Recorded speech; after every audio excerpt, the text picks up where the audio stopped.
आज हम chapter 5 start करने जा रहे हैं, जिसमें हमने ये डिस्कस करना है कि जो नेटवर्क लेयर में कंट्रोल प्लेन है वो क्या काम करती है। तो हमारे जो इसमें गोल हैं इस चैप्टर में, जो हमने अंडरस्टैंड करना है, वो हमने सबसे पहले देखना है कि जो ट्रेडिशनल राउटिंग एल्गोरिदम जो है वो कौन से हैं। उसके बाद एसटीएन कंट्रोलर्स के बारे में पढ़ेंगे, एसटीएन कंट्रोलर्स क्या काम करते हैं, और इंटरनेट कंट्रोल मैसेज प्रोटोकॉल के बारे में पढ़ना है, और नेटवर्क मैनेजमेंट के बारे में पढ़ना है। तो उसमें हम कुछ पढ़ेंगे। इसमें ओ एस पी एफ एक प्रोटोकॉल होता है, वो पढ़ेंगे। बीजीपी पढ़ेंगे। ओपन फ्लो आपने थोड़ा सा पढ़ ली है, ठीक है। इसकी मज़ीद इसकी थोड़ी सी इसकी डिटेल देखेंगे। उसके बाद ओ डी एल कंट्रोलर है, on off controller S D N का, ठीक है। तो डिफरेंट आपके पास ऑप्शन है जो कि आप कंट्रोलर्स को यूज़ कर सकते हैं। इसके बाद आई सी एम पी आता है और एस एन एम पी आता है आपके पास। नेटवर्क लेयर के जो फंक्शन है वो दो फंक्शन है। एक तो डाटा प्लेन उसमें होती है और एक कंट्रोल प्लेन होती है। तो डाटा प्लेन का जो पर्पज़ है वो ये होता है कि कोई भी पैकेट किसी भी राउटर पे आ रहा है तो राउटर क्या करता है, उसके पास एक फॉरवर्डिंग टेबल सेव होता है जो कि आपकी कंट्रोल प्लेन उसमें सेव करवा रही होती है। तो वो जो राउटर होगा, पैकेट जो इनपुट पे है उसमें से कुछ फील्ड्स को रीड करेगा और उसको मैच करेगा फिर जाके टेबल में से जब भी वो मैचिंग करेगा, तो जब भी किसी भी एंट्री के साथ उसकी मैचिंग हो जाएगी तो उसमें साथ लिखा होगा कि इस पैकेट को इस पोर्ट पे फॉरवर्ड कर देना है।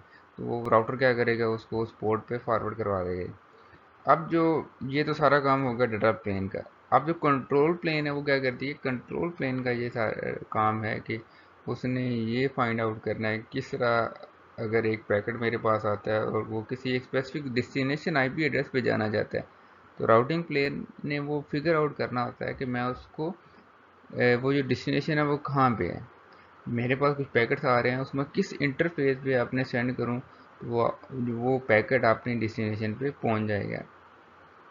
और राउटर्स क्या होते हैं, आपस में इंटरकनेक्टेड होते हैं, तो वो क्या शेयर कर रहे होते हैं, हर राउटर हमने कहा था कि एक जो राउटर होता है ना वो डिफरेंट नेटवर्क्स को मिला रहा होता है। तो हर एक राउटर को ना ये पता होता है कि मैं कितने नेटवर्क के साथ अभी कनेक्टेड हूँ। तो जब बहुत सारे राउटर्स हम मिला के एक नेटवर्क बना रहे हैं, तो हर राउटर क्या करता है, वो बता रहा होता है कि अच्छा मैं इस नेटवर्क के साथ कनेक्टेड हूँ। दूसरा राउटर बताता है कि मैं इस नेटवर्क के साथ कनेक्टेड हूँ। तो वो इन्फॉर्मेशन कुछ एक्सचेंज कर रहे होते हैं थ्रू राउटिंग एल्गोरिदम्स, ठीक है। तो वो जो राउटिंग एल्गोरिदम होते हैं वो रन होते हैं और उसके रिजल्ट में राउटर आपस में इंफॉर्मेशन शेयर करते हैं। वो जो इंफॉर्मेशन शेयर होती है उसके रिजल्ट में आपके पास सबसे पहले एक राउटिंग टेबल बनता है, और राउटिंग टेबल जब बन जाता है तो उसको फिर जो आपका राउटर होता है वो सेव करवा देता है जो कि डाटा प्लेन को उसको दे देता है कि अच्छा ये पैकेट आ रहा है, उसकी ये फील्ड होंगी तो उसको इस आउटपुट पोर्ट पे फॉरवर्ड कर दो। और जब भी उस राउटर के बाद उसके बाद पैकेट आता है तो क्या करता है, उसमें से पैकेट की कुछ हेडर फील्ड्स को रीड करता है और उसकी बेस पे डिसाइड करता है कि मैं इसको किस आउटपुट पोर्ट पे भेजूँ। और ये जो काम है ये नहीं है कि एक दफ़ा उसने ये फॉरवर्डिंग टेबल इनिशियलाइज करवा दिया और वो बस उसी तरह रहेगा। तो ये राउटिंग प्रोटोकॉल जो है ना ये बार बार भी रन कर सकते हैं। तो ये दोबारा कब रन करते हैं, एक दफ़ा फॉरवर्डिंग टेबल इन्होंने सेव करवा दिया तो दोबारा तब रन करेंगे जब आपके नेटवर्क में कोई लिंक जो है ना वो फेल हो जाता है। जब भी लिंक फेल होगा या कोई आपने मजीद राउटर ऐड की है, यानी इन अदर वे आप ये कह सकते हैं आपके नेटवर्क में अगर कोई चेंजिंग आती है ना, तो ये राउटिंग एल्गोरिदम दोबारा रन करते हैं, ऑटोमेटिकली रन करते हैं। और उसके बाद नए फॉरवर्डिंग टेबल्स आपके राउटर में इनिशियलाइज हो जाते हैं और उसकी वजह से फिर डिसीजन होना शुरू हो जाते हैं कि अच्छा अब ये पैकेट आ रहा है उसकी डेस्टिनेशन आईपी एड्रेस ये है तो उसको इस आउटपुट पोर्ट पे फॉरवर्ड करना है।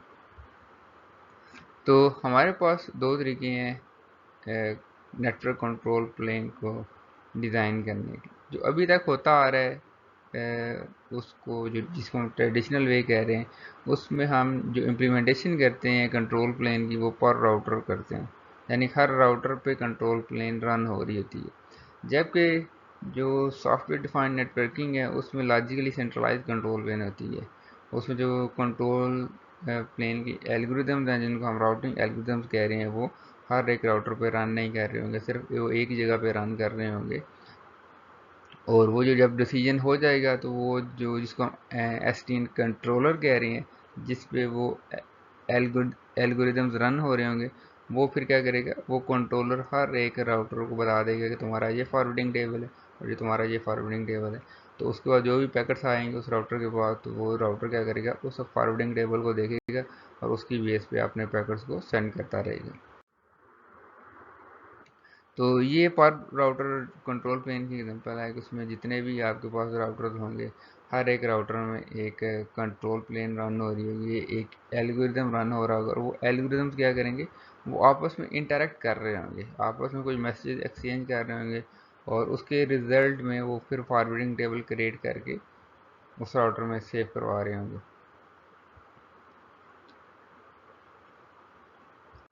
जबकि जो लॉजिकली सेंट्रलाइज कंट्रोल प्लेन इसको हम कह रहे हैं, उसमें क्या होगा, आपके पास जितने भी राउटर्स होंगे उनमें जो राउटिंग एल्गोरिदम्स रन नहीं होंगे। हर एक राउटर में एक कंट्रोल एजेंट होगा, वो एक रिमोट कंट्रोलर से बात कर रहा होगा। ठीक है, रिमोट कंट्रोलर से बात कर रहा होगा, और उसमें ये इस यानी कि ये एक सॉफ्टवेयर बेस्ड इम्प्लीमेंटेशन होगी। तो इसका सिर्फ काम यही होगा कि इससे कांटेक्ट करे कंट्रोलर से, और कंट्रोलर जो भी उसको फॉरवर्डिंग टेबल देता है वो इसकी डेटा प्लेन में इनिशियलाइज करवा दे। तो इसमें कोई ऐसे यानी कि एसटीएन में आपके पास राउटिंग एल्गोरिदम रन नहीं हो रहे कि कोई भी डाटा जो है ना वो राउटर के दरमियान एक्सचेंज नहीं हो रहा। ये राउटर इसको नहीं बता रहा कुछ, ना ये इसको कुछ बता रहा है कि मैं किस किस नेटवर्क के साथ कनेक्टेड हूँ। सारे जो डिसीजन हो रहे हैं वो एक कंट्रोलर आपका कर रहा है। और जब कंट्रोलर डिसीजन कर लेता है और उसके बाद हर एक राउटर को बता देता है कि अच्छा तुम्हारा ये फॉरवर्डिंग टेबल है, तुम्हारा ये फॉरवर्डिंग टेबल है, और उसके बाद जितने भी राउटर हैं उसके अकॉर्डिंगली पैकेट्स को फॉरवर्ड करना शुरू कर देते हैं। तो जो सारे आपको राउटर होंगे, सारों का जो फॉरवर्डिंग टेबल होगा और जो कंट्रोलर है वो उसको असाइन कर रहा होगा। अब हम देखते हैं कि राउटिंग प्रोटोकॉल किस तरह काम करते हैं और किस तरह वो डिफरेंट पाथ्स को फाइंड आउट कर रहे होते हैं कि किस तरह एक पैकेट आता है और उसको डेस्टिनेशन, एक सर्टेन डेस्टिनेशन पे जाना है, तो किस तरह वो पैकेट डिफरेंट राउटर से होता हुआ उस डेस्टिनेशन तक जा रहा होता है। तो राउटिंग प्रोटोकॉल का जो गोल है ना, उसका गोल ये है कि किस तरह एक अच्छा पाथ फाइंड करना है बिटवीन सेंडर एंड रिसीवर। अच्छे पाथ की डेफिनेशन क्या हो सकती है कि आपके पास उस पाथ से उस पैकेट को फॉरवर्ड करवाए जो कि जिसमें कम से कम राउटर हों, यानी जितने कम राउटर में से वो पास होगा आपका पैकेट, उतना जल्दी आपका जो पैकेट है वो पहुंच जाएगा डेस्टिनेशन तक। या आप ये कह सकते हैं उस पाथ से फॉरवर्ड करवाए जिस पाथ पे अभी जो ट्रैफिक है वो बहुत कम हो रही है। तो आप ये नहीं कह सकते अगर वो शॉर्टेस्ट पाथ से फॉरवर्ड करवा रहा है तो वो कम टाइम में पहुंच जाएंगे। हो सकता है जो शॉर्टेस्ट पाथ है उस पर ट्रैफिक बहुत ज़्यादा है, आपके जो पैकेट्स हैं वो क्यू में बहुत ज़्यादा लगे हुए हैं, तो उसको टाइम पे ज़्यादा लग जाएगा। तो डिफरेंट जो गुड पाथ की जो एग्जांपल है डिफरेंट सिनेरियो में डिफरेंट होगी। तो ये आप पे डिपेंड करता है कि आपका क्राइटेरिया कि आप कम से कम जो राउटर्स में से पास करवाना चाहते हैं, या आप वो पास सेलेक्ट करना चाहते हैं कि जिसमें आपका आपको कम ट्रैफिक मिले, आपको जो पैक, क्योंकि हम क्या चाहते हैं, हमारा एंड गोल जो है ना राउटिंग का यही है कि हमारा जो पैकेट है वो कम से कम टाइम में पहुंच जाए, डेस्टिनेशन की तरफ पहुंच जाए। तो इसमें लिखा गया कि अच्छा पाथ का मतलब क्या है कि हमने कहा है राउटिंग प्रोटोकॉल गोल है कि अच्छा पाथ फाइंड करें। तो पाथ का मतलब ये है कि वो हमें बता दे कि राउटिंग प्रोटोकॉल हमें बता दे कि अच्छा आपने इस डेस्टिनेशन तक जाना है, तो आप इन इन राउटर्स में से होके अगर जाएंगे तो आप अपनी डेस्टिनेशन तक पहुंच जाएंगे। तो एक अच्छे पाथ की का क्राइटेरिया आप डिफरेंट रख सकते हैं कि लीस्ट कास्ट आप पाथ सेलेक्ट करते हैं। तो लीस्ट कास्ट का मतलब क्या है, ये अब हम जब राउटिंग प्रोटोकॉल के बारे में पढ़ेंगे उसमें मैं आपको बताऊंगा कि जो लिंक होते हैं ना उनको हम डिफरेंट कास्ट भी असाइन कर सकते हैं। अच्छा इस लिंक की ये कास्ट है, ये एज नेटवर्क एडमिनिस्ट्रेटर हम चेंज कर सकते हैं। तो जिसकी कास्ट कम से कम होगी ना जिस पाथ की, वो उस पाथ पे आपका राउटर उसको कर आपको पैकेट भेजना शुरू कर देगा। अगर आप ये चाहते हैं कि इस पाथ से पैकेट कम जाएं, तो आप उस पाथ की कास्ट बढ़ा दें, तो ऑटोमेटिकली आपकी जो जो पैकेट हैं वो दूसरे रास्ते से जाना शुरू कर देंगे। अब ये जो चीज़ है हम ये क्यों करते हैं, ये हम इसलिए करते हैं कि इनडायरेक्टली हम अपनी ट्रैफिक को ना रीराउट करवा रहे होते हैं, क्योंकि आपके पास ट्रेडिशनल एल्गोरिदम में ये सबसे बड़ा मसला है कि जिसकी वजह से हम एसडीएन पे शिफ्ट हो रहे हैं कि हमारे पास ट्रैफिक पे फुली कंट्रोल नहीं है कि आपकी ट्रैफिक जो है ना वो किस तरह आपके नेटवर्क में राउट हो। आप अपनी मर्ज़ी से आप रियल टाइम ये डिसीजन नहीं ले सकते कि अच्छा मेरे जो पैकेट्स हैं इसी स्पॉट से होके जाएं। तो आप कोई क्राइटेरिया सेट नहीं कर सकते कि अच्छा ये जो क्राइटेरिया है इसकी बेस पे जितने भी पैकेट्स हैं वो इस पास से जाएं और कुछ पैकेट इस पास से जाएं, ये आप ट्रेडिशनल नेटवर्क में नहीं कर सकते। जबकि एसडीएन में आप पूरे नेटवर्क में आपको कंट्रोल है, क्योंकि सारे फॉरवर्डिंग जो टेबल हैं वो कंट्रोलर करवा रहा है। कंट्रोलर जो मर्जी डिसाइड करेगा तो उसके हिसाब से आपकी ट्रैफिक जो है ना वो फ्लो होना शुरू हो जाएगी। तो उसके बाद आप फास्टर राउट सेलेक्ट करना चाहते हैं, लीस्ट कंजेस्टेड राउट सेलेक्ट करना चाहते हैं। इस तरह आप डिफरेंट जो प्रोटोकॉल हैं उनका जो गुड पाथ की जो डेफिनेशन है वो इस तरह वो देख रहे होते हैं कि लीस्ट कास्ट हो, फास्टेस्ट हो, लीस्ट कंजेशन हो। तो ये हमारे पास एक गुड पाथ की एग्जांपल है कि हम चाहते हैं कि उसमें ये चीज़ें होनी चाहिए। तो जो राउटिंग है, जो टॉप 10 नेटवर्किंग के जो चैलेंजेस हैं उसमें से ये टॉपिक आता है। तो इसमें स्टिल अभी वर्क हो रहा है और होता रहेगा, क्योंकि ये ऐसा काम है, ये इसका काम ही यही है कि राउटिंग का, कि आपके पास किस तरह आपने एफिशिएंटली पैकेट्स को अपने नेटवर्क में से पास करवाना है। डेटा स्ट्रक्चर के कोर्स में आपने एक डेटा स्ट्रक्चर पढ़ा था ग्राफ के नाम से, तो तब मैंने आपको बताया था कि ये बहुत ज़्यादा जो है ना यूज़ होता है, जिसमें एक एल्गोरिदम का भी मैंने जिक्र किया था जो कि डाइजेस्टा है। तो आज डाइजेस्टा के बारे में हम पढ़ेंगे कि डाइजेस्टा जो है ना वो किस तरह काम करता है और हमें क्या चीज़ फाइंड आउट करके देता है। तो इसमें समझ लें आपके पास ये एक नेटवर्क है जिसमें ये जो U V X W Y G जो है ना ये राउटर्स को हम शो कर रहे हैं। ये यू राउटर है, ये वी है, ये एक्स है, ये वाई है। और ये जो इनकी लिंक्स हैं, इनकी ये लिंक की कॉस्ट है। जितनी ज़्यादा कॉस्ट होगी उसका मतलब ये है कि उतना वो लिंक ज़्यादा एक्सपेंसिव है, उसमें हम चाह रहे हैं कि इसमें ट्रैफिक कम से कम फ्लो हो। तो हर लिंक के साथ जो नेटवर्क एडमिनिस्ट्रेटर है वो उसने कास्ट जो है ना वो सेट की होती है। तो इसमें ये ग्राफ आपके पास एक है, तो हमने क्या करना है, हमने ये फाइंड आउट करना है कि अच्छा आपने यू से जी पे जाना है तो कौन सा पाथ आपके लिए बेस्ट पाथ होगा। तो वो हम किस तरह फाइंड आउट करेंगे। तो एल्गोरिदम क्योंकि रन कर रहे होते हैं, ये मैनुअली काम नहीं हो रहा होता, तो हमने ये देखना है कि कौन सा एल्गोरिदम है कि जो कि हमें फाइंड आउट कर देगा कि आपने यू से जी पे जाना है तो कौन सा बेस्ट पाथ है, वी से आपने वाई पे जाना है कौन सा बेस्ट पाथ है। तो ये राउटिंग प्रोटोकॉल जो हैं वो ये डिसाइड कर रहे होते हैं। तो जितने भी ये जो U V W X Y थी ये राउटर हैं आपके पास। इस तरह यू वी जो है ये एक लिंक है, इसके बाद आपको यू एक्स एक लिंक है, ठीक है, वी डब्ल्यू एक लिंक है, वी एक्स आपके पास एक लिंक है जिसकी कॉस्ट 2 है। तो ये हमने एक ग्राफ से शो किया हुआ नेटवर्क को। तो अब हम ये देखते हैं कि जो कॉस्ट है वो किस तरह सेट की जाती है। अगर आपके सारे लिंक्स इस सेम बैंडविड्थ के हैं तो उसको आप 1 भी रख सकते हैं। ज़रूरी नहीं है कि आपने राउटिंग प्रोटोकॉल के लिए आपने कॉस्ट डिफ़ाइन करनी होती है। तो अगर आप कॉस्ट डिफ़ाइन करना चाहते हैं उसके लिए एक क्राइटेरिया ये भी हो सकता है कि आप उसको बैंडविड्थ की इन्वर्सली प्रोपोर्शनल रख दें, जिससे कि बैंडविड्थ जितनी ज़्यादा है उतनी उसकी कॉस्ट कम होगी। तो हम फिर किसको प्रेफर करेंगे, हम उस पाथ को प्रेफर करेंगे जिसकी जो कॉस्ट है वो कम है। अगर आपका पैकेट यू से जी तक इस पाथ के थ्रू आ रहा है तो इस पूरे पाथ की फिर कॉस्ट क्या होगी कि आप इन सारे जो लिंक्स हैं इनकी कॉस्ट को ऐड कर दें तो आपके पास टोटल पूरे पाथ की कॉस्ट आ जाएगी। अब हमारा काम क्या है, हम ये क्वेश्चन कर रहे हैं कि what is the least cost path between U and G. तो ये अभी तो इसमें हम बता सकते हैं, हमें नज़र आ रहा है तो हम बता सकते हैं अच्छा ये लीस्ट कॉस्ट पाथ है। लेकिन अगर ये वैल्यूज चेंज हो जाती हैं तो हमारे पास किस तरह हम फाइंड आउट करेंगे, क्योंकि आपका जो डाटा स्ट्रक्चर होता है उसमें हमें कंप्यूटर की मेमोरी में नज़र तो नहीं आ रहा होगा ना चाहे ये किस तरह इसके साथ कनेक्टेड है। विजुलाइज इसमें तो हमने विजुलाइज करवाया हुआ है। तो राउटर ने डिसीजन लेना होता है, राउटर को कैसे पता चलेगा मैंने यू से डी तक या डब्ल्यू तक जाना है तो मैं किस तरह उसको फॉरवर्डिंग करवानी है। तो हमें एक ऐसा एल्गोरिदम चाहिए जो कि हमें लीस्ट कॉस्ट पाथ बताए।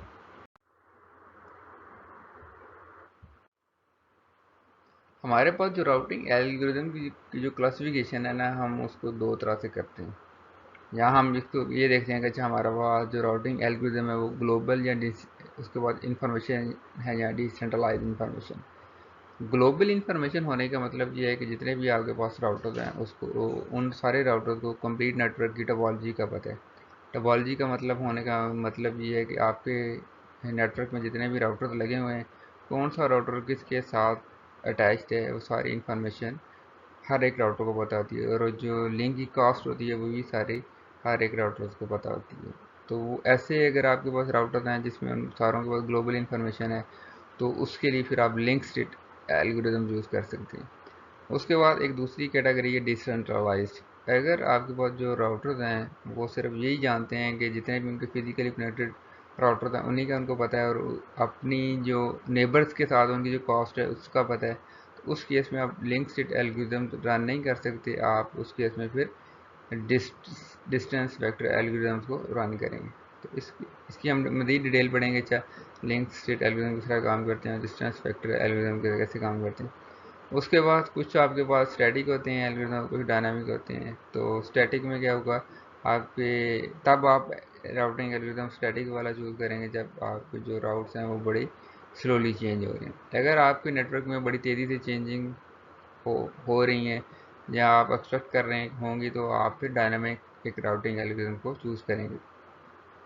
तो उसमें क्या होगा कि आपकी जो राउटिंग एल्गोरिदम है वो प्रोडिकली अपडेट कर रहे होंगे अपने आप को, और जब भी लिंक की कास्ट चेंज होंगी तो उसके रिस्पॉन्स में वो दोबारा रन होंगे और दोबारा वो फॉरवर्डिंग टेबल्स को इनिशियलाइज करवाएंगे। अभी हम एक लिंक स्टेट राउटिंग एल्गोरिदम के बारे में पढ़ते हैं, जिसको हम डाइजेस्टर एल्गोरिदम कहते हैं, कि ये किस तरह रन होता है, किस तरह हमें लीस्ट कास्ट पाथ जो है ना फाइंड आउट करके देता है।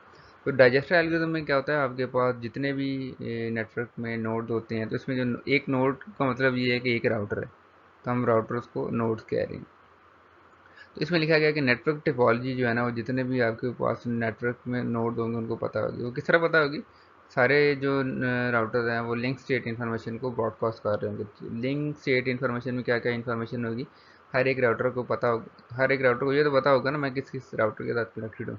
तो वो एक स्पेशल पैकेट होता है, उसमें इंफॉर्मेशन जो है ना, वो इन्फॉर्मेशन सारी उसमें लगा के भेजेगा और अपने नेबर्स को सेंड कर देंगे, और नेबर आगे वो ब्रॉडकास्ट कर देंगे। तो ये इन्फॉर्मेशन जो है ना, एक टाइम आएगा कि सारे नोड तक पहुंच जाएगी, और सारे जो नोड हैं ना उनको पूरे नेटवर्क की टोपोलॉजी का पता चल जाएगा। उसके बाद जो डाइजेस्टर एल्गोरिथम होगा ना, वो एक हर नोड पे सेपरेटली रन होगा। क्योंकि हर एक नोड ने ये इसमें फाइंड कर हर एक नोड ये फाइंड करेगा, अच्छा आपके नेटवर्क में लेट से 10 राउटर्स हैं, तो हर एक जो राउटर है ना वो डाइजेस्टर एल्गोरिथम को सेपरेटली रन करेगा। वो कब रन करेगा, जब उसको एक दफ़ा ना पूरी नेटवर्क की टोपोलॉजी पता चल जाएगी। तो एक दफ़ा सारे राउटर को नेटवर्क की टोपोलॉजी पता चल गई, उसके बाद हर एक राउटर डाइजेस्टर एल्गोरिथम को रन करते हुए क्या फाइंड आउट करता है, वो ये फाइंड आउट करता है कि ये जो 10 राउटर हैं उसमें हर एक राउटर कहेगा अच्छा ये मैं राउटर हूँ, लेट से वो यू है। अब यू क्या करेगा, जब डाइजेस्टर एल्गोरिथम को रन कर रहा होगा तो वो ये देख रहा होगा अच्छा मेरे जो अदर 9 राउटर्स हैं वहाँ तक मैं अगर मैंने जाना है, पहले एक को लेगा, फिर दूसरे को लेगा, फिर तीसरे को लेगा, और ये फाइंड आउट करेगा कि अच्छा मैं मेरे लिए कौन सा लीस्ट का पास है जिसको मैं ट्रैवर्स अगर करूँ तो मैं उस तक पहुँच सकता हूँ। तो जब वो सारा एल्गोरिथम रन कर लेगा उसके बाद वो फॉरवर्डिंग टेबल एक फार्मूलेट करेगा और उस राउटर में वो इनिशियलाइज करवा देगा। तो ये एक आइटरेटिव प्रोसेस है, ये एक सिंगल आइटरेशन में नहीं ये फाइंड आउट हो जाता है कि आप ये एक लीस्ट कास्ट जो पाथ है वो क्या है। तो ये आइटरेटिव कैसे है, ये भी हम एक एग्जांपल करते हैं, उसमें आपको क्लियर हो जाएगा कि ये क्यों हम इसको आइटरेटिव कह रहे हैं। तो इसमें कुछ सिंबल हम यूज़ कर रहे हैं। सी एक्स वाई का मतलब ये है कि आपका लिंक कास्ट क्या है, ठीक है। डी वी का मतलब ये है जो करंट वैल्यू है आपके पास पाथ की, कास्ट की जो करंट वैल्यू ऑफ कास्ट है पाथ की वो क्या है। उसके बाद पी वी का मतलब ये है कि अभी तक जो आप हम इसमें कह रहे हैं ना, हम एक आइटरेटिव वे में एक पाथ को फाइंड करेंगे। तो अभी आपने क्योंकि आप आइटरेटिव वे में कर रहे होंगे, तो किसी भी आइटरेशन में जो भी आपने पाथ फाइंड किया हुआ है ना, उस पाथ के अलांग जो प्रीवियस जो नोड होगा ना, उसकी वैल्यू जो होगी वो पी वी होगी, predecessor node along path from source to V. उसके बाद जो एन है, एन आपके पास टोटल नंबर ऑफ नोड है आपके इस वक्त इंटरनेट उस नेटवर्क में कितने राउटर हैं, वो टोटल जो है ना वो एन से हम शो कर रहे हैं।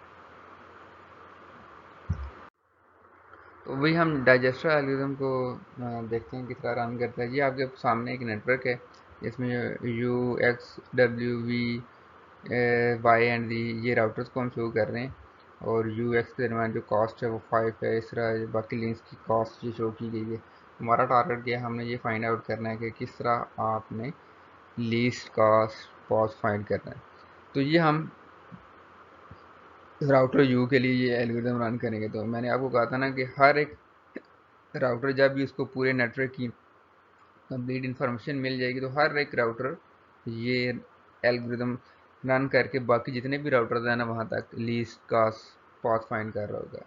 तो इस अभी जो एग्जांपल हम डिस्कस कर रहे हैं उसमें हमारा जो सोर्स है राउटर, वो सोर्स हमारा यू है और जो हमारी डेस्टिनेशन है वो जी है।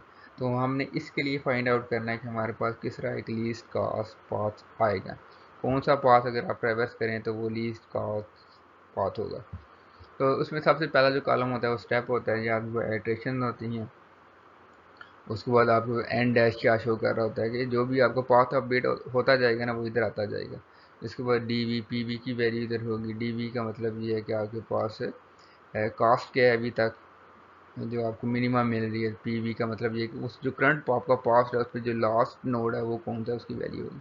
तो इसमें हम क्योंकि यू के लिए रन कर रहे हैं ये एल्गोरिदम, तो यू हमारा स्टार्टिंग पॉइंट है और बाकी जितने भी नोड होंगे वो आपने इधर लिख देने हैं। अगर इस तरह वी डब्ल्यू एक्स वाई जी ये सारे हमने इस ये कॉलम बना लिए। तो फर्स्ट आइट्रेशन में क्या होगा, आपने ये देखना है कि अच्छा आपने अगर यू से वी तक जाना है, जितने भी इसके साथ डायरेक्टली कनेक्टेड नोड्स हैं वो अगर वहाँ तक जाना है, तो जैसे अगर आप यू से वी तक जाते हैं तो इसमें 7 कामा यू लिखा हुआ है। 7 कामा यू हमने क्यों लिखा हुआ है कि आपने यू से वी तक जाना, तो उसकी जो कॉस्ट है वो 7 है। कामा यू का मतलब ये है कि इस पाथ में जो हम जो पाथ ले रहे हैं उसमें जो लास्ट वाला अभी जो करंट हाँ आपके पास पाथ है उसमें जो नोड है वो यू ही है। तो करंट पाथ में हमारे पास क्योंकि स्टार्ट हम कर रहे हैं यू से, तो कामा इधर यू ही आएगा। तो ये किस तरह चेंज होगा ये अगली आइट्रेशन में आपको आइडिया हो जाएगा कि ये कब चेंज होगा। अभी तो सारों में यू यू है ना। उसके बाद अगर आप यू से डब्ल्यू पे जाना चाहते हैं, यू से आप डब्ल्यू पे जाना चाहते हैं, तो उसकी कॉस्ट 3 है। और कामा यू का मतलब ये है कि ये जो पाथ है इसमें जो लास्ट नोड होगा वो अभी करंट जो आपके पाथ है उसमें यू ही है। उसके बाद अगर आप एक्स तक जाने जाते हैं उसकी जो कॉस्ट है 5 है। तो यू से आप वाई और जी तक नहीं जा सकते क्योंकि ये डायरेक्टली कनेक्टेड नोड नहीं है। तो अभी इसको आप जो वैल्यू है वो इन्फिनिटी कर देंगे।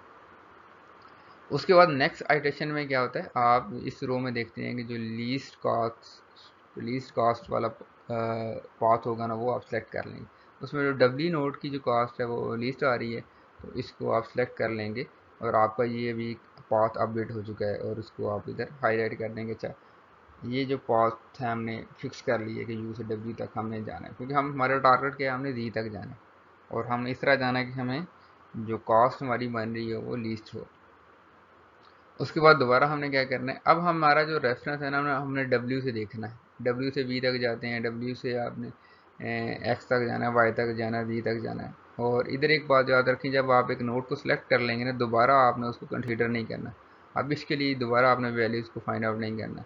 तो अब सबसे पहले हम ये देखेंगे कि अच्छा डब्ल्यू से आपने अगर वी तक जाना है, ठीक है, डब्ल्यू से वी तक जाना है, तो आपके लिए क्या अब कोई ऐसा पाथ आ गया जो पहले जो आपके पास पाथ था उससे उसकी कॉस्ट कम है। तो अगर आप डब्ल्यू से वी तक इस पाथ के थ्रू आते हैं तो आपकी टोटल कॉस्ट क्या बनेगी, 3 + 3 6।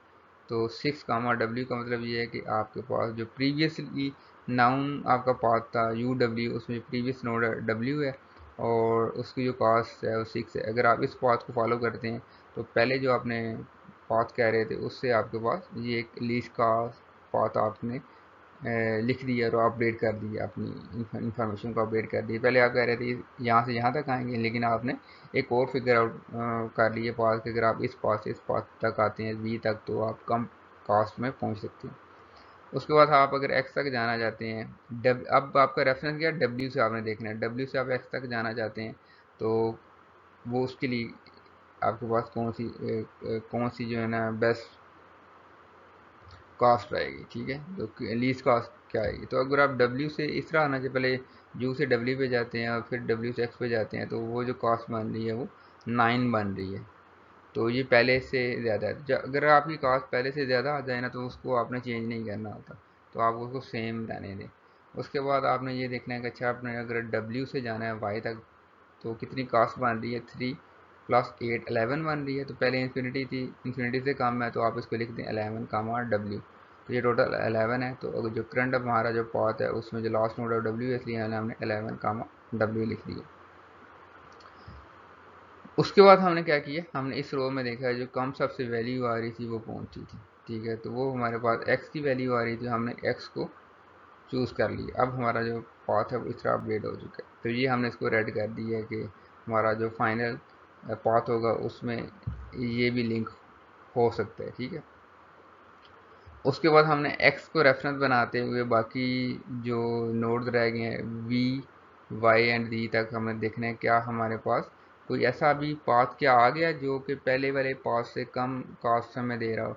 तो आप सबसे पहले इसमें हमने इसको फिल किया, तो हमने ये देखा कि अगर आपने एक्स से वी तक जाना है, तो पहले जो आपके पास पाथ था 6W वाला वही लीस्ट है। अगर आप एक्स से वी तक जाना चाहते हैं, तो जो आपके पास ये एक है रास्ता है, एक ये रास्ता है और एक ये है, तो ये पहले वाले से भी ज़्यादा आपको कॉस्ट दे रहा है, इसलिए आप उसको अपग्रेड नहीं करेंगे। उसके बाद आपने अगर वाई तक जाना है, तो वाई तक जाएंगे, वाया आप एक्स जाएंगे, तो वो आपको और ज़्यादा लंबा रास्ता है और ज़्यादा कास्ट आपको दे रहा है, 5 + 7 12 दे रहा है, जबकि आपके पास 11 की कास्ट का एक पाथ अवेलेबल है। आप डब्ल्यू से वाई तक जा सकते हैं और टोटल आपकी कास्ट 11 होगी, इसलिए आप उसको अपडेट नहीं करेंगे। उसके बाद आप ये देखेंगे, आपने एक्स से अगर डी तक जाना है, टोटल का आपकी कास्ट क्या बनेगी, 5 + 9। पहले इन्फिनिटी थी, उससे वैल्यू कम आ गई है, तो आप इसको लिख दें 14 कामा एक्स जो है ना वो आपने लिख दिया कि जो लास्ट आपके पास नाउन उन आपके पास नोड एक्स है, अगर आप यू से एक्स के थ्रू जी तक जाते हैं, तो उसके लिए आपको 14 कॉस्ट मिल रही है। तो अब आपने दोबारा क्या करना है, इस आइट्रेशन के बाद आपने वो जो लीस्ट कॉस्ट वाला नोड होगा उसको सेलेक्ट कर लेना है। तो आपका पाथ किस तरह अपडेट हो जाएगा, यू डब्ल्यू एक्स वी। अब आपने दोबारा वी को रेफरेंस बना के वाई और जी तक आपने देखना है क्या हमारे पास ये जो अभी पाथ आया है उससे कम कास्ट का पाथ अभी दोबारा डिस्कवर हो गया कि नहीं होगा। तो इसको अगर आप देखेंगे, बी से अगर आप जाते हैं वाई पे, तो टोटल कास्ट आपकी क्या आएगी, 3 + 3 + 4 10 आ जाएगी। पहले आपको 11 मिल रही थी, तो ये आपने एक बेटर पाथ और डिस्कवर कर लिए, ठीक है। तो उसने इस पे यहाँ पे आपने इसको अपडेट कर दिया। उसके बाद आपने ये देखा कि अच्छा, आप अगर बी से जाना चाहते हैं जी तक, तो उसकी जो कास्ट आ रही है वो पहले से ज़्यादा आ रही है, तो वो आप उसको अपडेट नहीं करेंगे। तो इस आइट्रेशन के बाद आप क्या करेंगे, वाई वाले नोड को सेलेक्ट कर लेंगे और इधर वाई लिख देंगे, ठीक है। तो इसको आपने इधर चूज़ कर लिया। तो उसके बाद आपने ये देखा कि अगर आप यहाँ से जी तक जाते हैं, तो आपको 12 कॉस्ट टोटल आपकी बनेगी, 12 बनेगी। तो उसको आपने अपडेट कर दिया और आपका जो फाइनल पाथ आ गया वो ये आ गया। अगर आपने यू से जी तक जाना है, तो ये आपका पाथ होगा। ये पॉसिबल यानी कि नोड उसमें हो सकते हैं कि आपने किस तरह जा सकते हैं। तो इसको आपने यहाँ पे आपने क्या किया, डाइजेस्टर एल्गोरिथम के थ्रू आपने एक लीस्ट का कॉस्ट को फाइंड किया। तो इसमें लिखा गया कि आपका जो डाइजेस्टर एल्गोरिथम क्या कर रहा है, कंस्ट्रक्ट करना है आपने shortest path tree bye tracing pre discussed nodes. तो आपने शॉर्टेस्ट पाथ किस तरह फाइंड आउट करना है, जब आप ये पाथ एक फाइंड आउट कर लेंगे ना, ये वैल्यू आ जाएगी, तो आपने इसको फिर ट्रेस करना है। डी से आपने जाना है, अच्छा वाई पे गए हैं, वाई से आपने वी पे गए हैं, वी से आप डब्ल्यू पे गए हैं और डब्ल्यू से यू पे गए हैं, तो उससे आपको पता चल गया अच्छा ये जो पाथ है ना ये लीस्ट कास्ट पाथ है। तो इस तरह आप बैकवर्ड ट्रेसिंग करके लीस्ट कास्ट पाथ को फाइंड आउट कर लेते हैं। तो सम टाइम क्या होता है कि आपके पास एक नोड से मल्टीपल आपके पास बैकवर्ड लिंक्स जा रहे होंगे, तो वहाँ पे आप क्या करें, फिर एक को चूज़ कर लें और एक को आप डिस्कार्ड कर दें। ठीक है, तो वो बहुत रेयर केस होगा, लेकिन वो हो सकता है। तो इस तरह क्या होगा, आपका जो डाइजेस्टर है वो आपको बता देगा कि अच्छा आपने अगर किसी भी नोड से किसी भी दूसरे नोड पे जाना तो उसके लीस्ट का पाथ क्या होगा। तो इसमें एक चीज़ आप ये नोट करें कि ये जो हमने डाइजेस्टर एल्गोरिथम रन किया है ना, ये हमने रन किया है यू के लिए, और यू ने इसमें डेस्टिनेशन नोड क्या रखा था, दी रखा था। अब यही राउटर क्या करेगा, अभी इसने ये ख़त्म नहीं कर देना डाइजेस्टर एल्गोरिथम, अब इसने फिर एक्स के लिए भी रन करना है, फिर डब्ल्यू के लिए भी, वी के लिए भी, और फिर वाई के लिए भी। इस तरह ये क्या करेगा, डिफरेंट नोड्स को डेस्टिनेशन रख के सारों के लिए ये एक लीस्ट कास्ट पाथ फाइंड करेगा, और उसके अकॉर्डिंगली फॉरवर्डिंग टेबल बनाएगा, और वो उसकी जो डाटा प्लेन होगी उसमें इनिशियलाइज करवा देगा। तो ये थोड़ा सा ना डिफरेंट एक प्रोटोकॉल है और डिफरेंट एल्गोरिथम है, थोड़ा सा डिफ़िकल्ट भी है। तो इसको ना सिर्फ आपने इस तरह रीड नहीं करना, तो इसी आप एक दफ़ा प्रैक्टिस करें इसकी कुछ। सबसे पहले तो आप यही करें, ये जो शुरू में मेरी नेटवर्क डायग्राम आई थी ना, तो उसी को आप कॉपी करें, अपनी नोटबुक पे करें, और दोबारा इसको देखे बगैर ना इसको आप दोबारा ये सारी प्रोसेस करें। ठीक है, तो फिर आपको ये चीज़ याद रहनी है, वरना अगर पेपर में इसका क्वेश्चन आ गया तो वो आपसे सॉल्व नहीं आना। ये एक दफ़ा आप उसको खुद करके देख लें। ये आपके सामने चलें, एक और एग्जांपल आ गई है, तो इसमें ये ऊपर आंसर आया हुआ है, नीचे इसकी आप नेटवर्क है, तो उस ऊपर वाले आंसर को देखे बगैर ना ये आप डायग्राम को देखें, इसको लिखें, और ये जो टेबल है ना खुद बनाने की कोशिश करें। अगर आपको कुछ एरर आ जाता है तो आप बाद में देखें, लेकिन पहले इसको डायग्राम को खुद आप लिखें, और ये जो टेबल है ये बना के आप स्टेटस पॉथ जो है ना वो फाइंड आउट करें।